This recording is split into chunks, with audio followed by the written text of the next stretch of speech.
It's a very touching story. It also shows the love of Allah subhanahu wa ta'ala, the power of Allah subhanahu wa ta'ala. Never ever underestimate the power of Allah.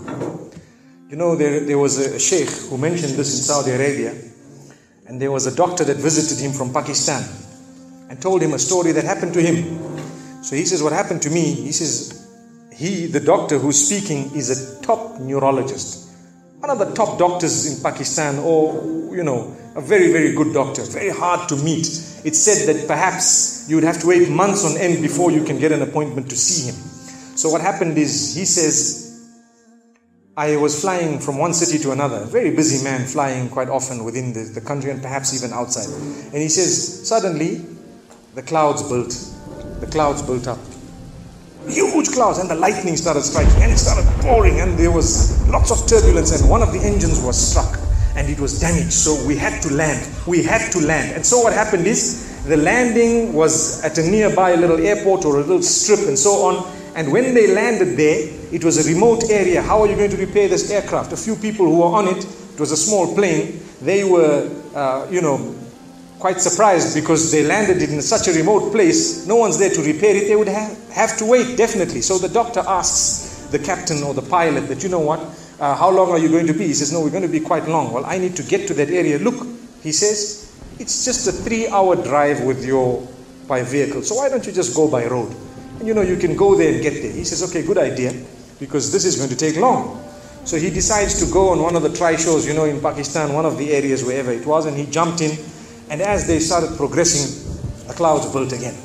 And the lightning was striking, and the rain started pouring. And it was pouring so much that their vehicle could not move much more because of the mud and because of everything else. And so it was quite an open area with a bit of farmland.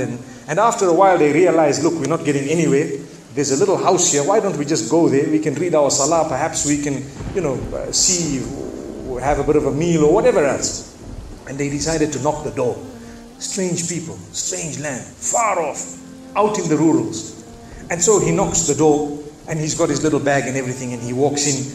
An old lady happened to answer the door after a while, and they spoke to her saying, look, this is what has happened, and we're going from so-and-so to so-and-so, and we just want a place, we want to read salah and so on. And she said, no problem, you can come in. She had a little musalla, a little sajjada, and she had a little baby on the side, or not a baby, but a child.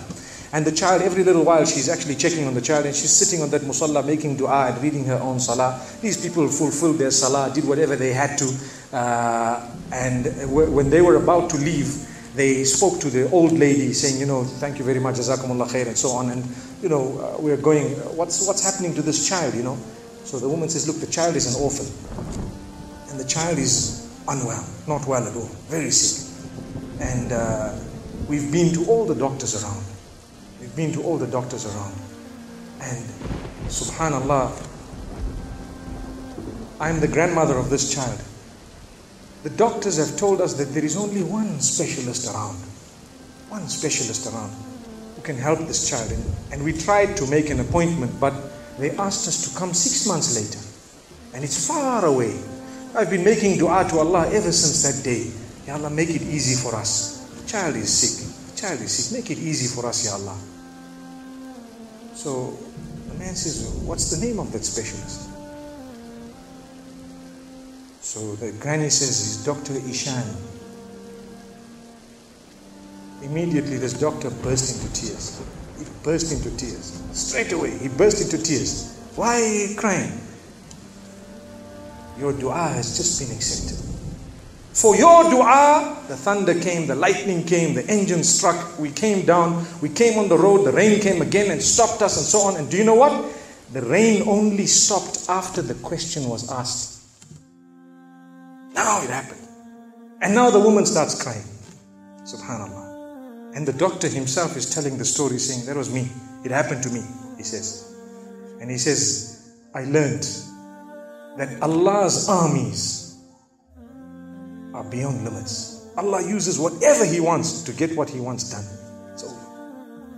Where in the wildest of the dreams of this person would they have felt or believed that the top man, whom it is semi-impossible to see without big appointments, would actually be driven all the way to the door, knock the door, come in here, read some salah, and they would have to serve the child here.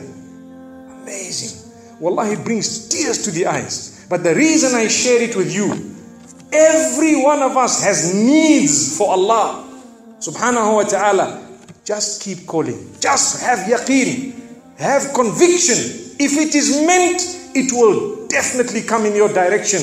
You know, we use the term by hook or crook, but I don't want to use that today. I want to tell you, by the mercy and power of Allah subhanahu wa ta'ala, it will happen. It will come to pass. May Allah subhanahu wa ta'ala bless us. May He open our doors. May He grant us all shifa. And may He make us firm believers that for Him, nothing is impossible. Wa sallallahu wa sallama wa baraka ala nabina Muhammad.